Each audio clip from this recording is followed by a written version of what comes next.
સુરતથી ચાલતા cyber ફ્રોડને cyber ક્રાઇમની ટીમે શોધી કાઢ્યું છે। 24/7 ક્લબ નામની કંપનીમાં ઇન્વેસ્ટ કરવાથી મહિને 10% રિટર્ન મળશે તેમ કહી ઠગાઈ આચરનાર ટોળકીના આરોપીઓને સાયબર ક્રાઇમે ઝડપી પાડી લાખોની મત્તા કબજે કરી છે। સુરત સાયબર ક્રાઇમ પોલીસને બાતમી મળી હતી કે સરથાણાના કિરણ ચોક પાસેના અભિનંદન માર્કેટ સામે કેબીસી બિલ્ડિંગમાં ઓફિસ નંબર 427 તથા મોટા વરાજા સબ્જી કોર્નર બ્રિજ પાસેના લજામણી ચોક નજીક ઓપેરા બિઝનેસ હબમાં ઓફિસ નંબર 150માં કેટલાક કિસ્સાઓ દ્વારા 24/7 ક્લબ નામે કંપનીમાં ઇન્વેસ્ટમેન્ટ કરવાથી દર મહિને 10% રિટર્ન મળશે તે લોભામણી લાલચો આપી લોકો પાસેથી લાખો કરોડો રૂપિયા રોકાણ કરાવે છે। જે માહિતીના આધારે સાયબર ક્રાઇમે દરોડા પાડી ત્યાંથી મૂળ ભાવનગર ગારિયાધાર હાલ નાના વરાછા ખાતેના વંદન સોસાયટીની બાજુમાં આવેલા શ્યામ પેલેસ એપાર્ટમેન્ટમાં રહેતા દીપક ભૂપત ડોબરિયા, બીજો મૂળ ભાવનગર તળાજા હાલ મોટા વરાછા ડીમાર્ટની પાછળ સુમન પ્રયાગમાં રહેતા શૈલેષ નટુ ધામેલિયાને ઝડપી પાડ્યા હતા।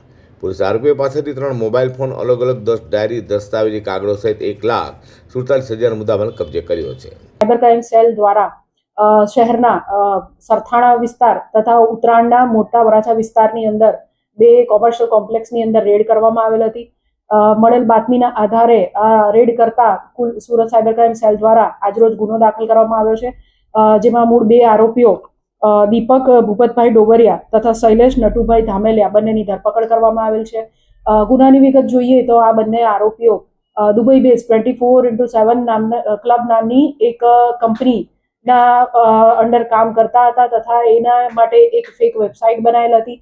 આ લોકો સામાન્ય નાગરિકોને ભોળવીને ₹9,000 થી શરૂ કરી જેટલું પણ તે રોકાણ કરી શકે એટલું રોકાણ એમની પાસે કેશમાં રૂપિયા લઈને કરાવતા હતા। આ કરવામાં આવેલ રોકાણ બદલ તેઓને એક ફેક વેબસાઇટની અંદર લિંકથી લોગિન કરાવવામાં આવતું હતું અને એક જે ભોગ બનનાર છે અથવા તો એક જે વ્યક્તિ પાસે આવું રોકાણ કરવામાં આવે તે બીજા વ્યક્તિને પણ પોતાની આઈડીની નીચે રોકાણ કરાવે તો તમને કમિશન મળશે એમ કરી સેબી કે આરબીઆઈના કોઈ પણ પ્રકારના લાયસન્સ વગર આખી મલ્ટી લેવલ માર્કેટિંગની સ્કીમ ચલાવતા હતા। વ્યક્તિઓ જે છે જે ભોગ બનનાર છે એ લોકોને 10 થી 11% જેટલી પોતાના નાણાં લગભગ 3 ગણા જેટલી કરી આપવાની લાલચ આપવામાં આવતી હતી। જો એક વ્યક્તિ ₹1 લાખનું રોકાણ કરે તો દર મહિને એમને 10% પ્રમાણે રિટર્ન આપવામાં આવશે એવી લાલચ આપવામાં આવેલી હતી। આ અંગે અત્યારે સાયબર ક્રાઇમ સેલ દ્વારા વધુ તપાસ ચાલુ છે।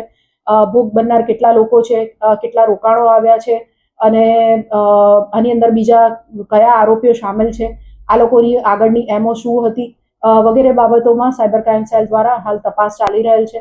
આમાં આરોપી દીપક ભૂપતભાઈ ડોબરિયા જે છે જેની અંડર શૈલેષ નટુભાઈ ધામેલિયા કામ કરતા હતા, આ લોકોએ લગભગ ઘણા બધા લોકોને આ પ્રકારની સ્કીમનો ભોગ બનાવ્યા છે અને એનું કમિશન મોટી મંથલી એ લોકો બહુ મોટું કમિશન નાણાંનું આ બાબત માટે મેળવતા હતા।